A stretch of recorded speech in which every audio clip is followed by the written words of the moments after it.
क्या कई सालों से मेहनत करने के बावजूद आपका प्रीलिम क्लियर नहीं हो पा रहा है, या आपकी यूपीएससी की जर्नी सिर्फ प्रीलिम्स की वजह से अटकी हुई है, तो आपके लिए हम लेके आए एक एक्सक्लूसिव क्रैश कोर्स जो 3 जनवरी से शुरू होगा, और इसमें हम यूपीएससी प्रीलिम्स 2024 को क्लियर करने की से रिलेटेड सारे इश्यूज को एड्रेस करेंगे।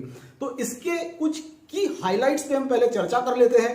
सो this will be basically a result oriented programme to enable candidates to crack the UPSC CSE prelims 2024। तो इसकी की हाइलाइट्स है, इसमें पॉइंट नंबर 1 है that it will be a result oriented preparation in all GS subjects with current affairs. Now why current affairs? Because prelims में 20 to 25% questions exclusive current affairs से आते हैं, और उसमें जो बाकी के क्वेश्चंस रहते हैं उसमें से भी सब्सटैंशियल क्वेश्चंस करंट से रिलेटेड रहते हैं। तो करंट अफेयर्स को कैसे तुमको अपने स्टैटिक पार्ट से लिंक करना है, उस चीज को हम इस कोर्स में पूरी तरह से एड्रेस करेंगे। Point number 2 is rigorous revision, practice and performance enhancement. तो अगर आपका कोर्स हो जाता है लेकिन अगर आपका उसका रिवीजन ठीक से नहीं होता है तो उस पूरे प्रोसेस का कोई फायदा नहीं है। रिवीजन तो आपको चाहे 10वीं का भी एग्जाम हो, 12वीं का भी एग्जाम हो, कोई भी एग्जाम हो, उसके लिए बहुत जरूरी होता है। तो इतने कम टाइम में आपको सिलेबस कैसे कंप्लीट करना है, उसको कैसे रिवाइज करना है, और आपका परफॉर्मेंस कैसे एनहांस हो, इस चीज को पूरी तरह। इसका पॉइंट नंबर 3 है efficient time and resource management. देखिए, एग्जाम की प्रिपरेशन करना और क्लास ज्वाइन करना एक अलग चीज होती है। आपको अपना टाइम ठीक से मैनेज करते आना चाहिए। हो सकता है आप जॉब कर रहे हो सकता है आप कोई एजुकेशन ले रहे हो, या कुछ भी कर रहे हो, या खाली भी बैठ के कर रहे हो, तो आपके पास जो टाइम है उसको कैसे राइट वे में एड्रेस करना है, इस चीज को हम इसमें पूरी तरह से आपको बताएंगे। और आपके जो भी सर्कमस्टांसेस है इसमें आपको पर्सनलाइज्ड वे में हम गाइड करेंगे कि आपको कैसे अपने टाइम को और अपने रिसोर्सेज को मैनेज करना है।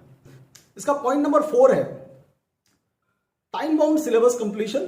तो देखिए, सिलेबस कंप्लीट होना बहुत जरूरी है। किसी भी एग्जाम को देने से पहले आपका सिलेबस कंप्लीट होना बहुत जरूरी है। तो इसका हमने एक स्ट्रक्चर बना के रखा है जिसमें वीकली वो आपको पहले से ही बता दिया जाएगा कि ये सिलेबस कैसे होगा और इस क्या क्या टॉपिक्स कितने टाइम में कवर होंगे, ताकि आप भी उसके लिए गियर्ड अप रहे, आप भी उसके लिए रेडी रहें कि ये सिलेबस हमको कैसे पूरा करना है। तो इसके लिए हम सिलेबस को का पूरा टारगेट आपको पहले ही बता के रखेंगे कि इतने इतने दिन में इतना इतना होने वाला है, ताकि आप भी उस चीज के लिए प्रिपेयर्ड रहे कि ये कैसे होने वाला है। इसका नेक्स्ट पॉइंट है, that is point number 5, and that is coverage of PYQs since 2011 to 2023। 2011 से नया पैटर्न आया है, तो तब से प्रीलिम्स का स्ट्रक्चर बदल गया है। तो प्रीलिम्स में किस टॉपिक से किस टाइप के सवाल पूछे जाते हैं, किसी भी सब्जेक्ट में किन टॉपिक्स को ज्यादा एड्रेस किया जाता है, तो हम एक्सक्लूसिवली उन्हीं टॉपिक्स को ज्यादा अच्छे से करेंगे। और उससे रिलेटेड जितने भी PYQs पिछले 10-12 साल में आए हैं उसको हम करेंगे, ताकि उससे आपको एक अच्छा आइडिया मिले कि इस एग्जाम को कैसे ये करना है। देखिए, हर सब्जेक्ट की मोटी मोटी किताबें होती है। अब अगर वो पूरी मोटी मोटी किताबें आप अब पढ़ना शुरू करेंगे तो उसका कोई फायदा नहीं। उसमें से क्या पढ़ना है, कितना पढ़ना है और कैसे पढ़ना है, दैट इज मोर इंपॉर्टेंट। तो उस चीज को हम इसमें पूरी तरह से एड्रेस करेंगे। इसका पॉइंट नंबर 6 है that there shall be a comprehensive CSAT coverage with test. देखिए, सीसैट इस एग्जाम का बहुत ही इंपॉर्टेंट पार्ट है। हमारे यहां के भी कई स्टूडेंट्स मेंस 2 बार मेंस लिखने के बाद अगला प्रीलिम फेल हो गए क्योंकि उनका सीसैट क्लियर नहीं हुआ। क्योंकि सीसैट ही क्लियर नहीं हुआ तो आपका जीएस का पेपर भी चेक नहीं होगा। तो सीसैट में भी कौन से क्वेश्चंस को पहले अटेम्प्ट करना है, कौन से इसको बाद में करना है, और कौन सी चीजों पे ज्यादा फोकस करना है, वो बहुत जरूरी है। ऐसे कहने को तो सीसैट में सिर्फ आपको 33% मार्क्स लाने हैं, लेकिन ये 33% मार्क्स लाने में नानी याद आ जाती है, क्योंकि आजकल उन्होंने सीसैट को भी काफी टफ बना दिया। पिछले साल का सीसैट का पेपर कई लोगों का कहना था कि कैट के लेवल का था। खैर, मेरा ऐसा व्यू नहीं है। वो भी पेपर अब लोगों ने क्लियर तो किया ही है, तो आप भी कर सकते हैं।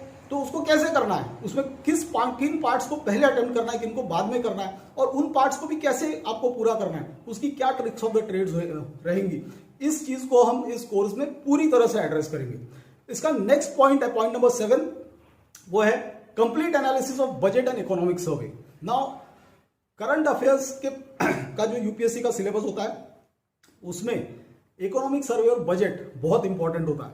अब कई बार तो उससे एसोसिएटेड डायरेक्ट सवाल आ जाते हैं, लेकिन कई बार स्टैटिक पार्ट भी इकोनॉमी का जो रहता है उसमें बजट से रिलेटेड और इकोनॉमिक सर्वे से रिलेटेड क्वेश्चंस पूछे जाते हैं, या फिर वो सवाल इसीलिए पूछे जाते हैं स्टैटिक पार्ट के क्योंकि वो इकोनॉमिक सर्वे में उसका मेंशन था या बजट में उस पर्टिकुलर चीज का मेंशन था।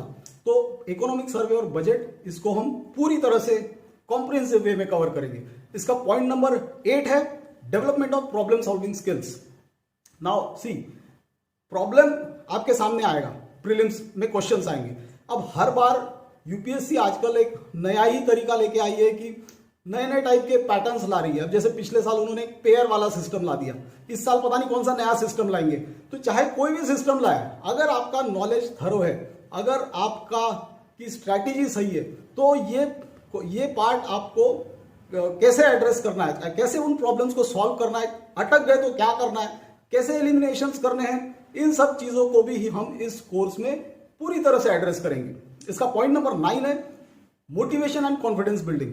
देखिए, प्रिपरेशन करना एक चीज होती है, प्रिपरेशन के साथ you should be motivated enough to do it in the right way. तो आपको हम पूरा मोटिवेट करते रहेंगे, आपका हौसला पूरा बुलंद रखने की कोशिश करेंगे। इसमें आपको अपनी तरफ से भी मेहनत करनी है, आपको कैसे उसमें आपकी ऊर्जा बनी रहे, आप एनर्जेटिक रहे, एंथुजियास्टिक रहे, और आपको एक मिशन और गोल सामने दिखाई दे, इसकी हम पूरी कोशिश करेंगे।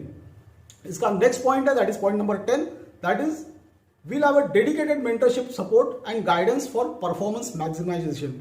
सो दिस एग्जाम, देखिए प्रीलिम्स हो सकता है आपकी पढ़ाई अच्छे से पहले भी हो चुकी हो, लेकिन आपको उसमें एक मेंटरशिप की जरूरत रहेगी। आपको राइट वे में, राइट पाथ पे चलना है, इस चीज का आपको ध्यान रखना है और इस चीज के बारे में हम आपको सिखाएंगे। तो these were the key highlights of our crash course.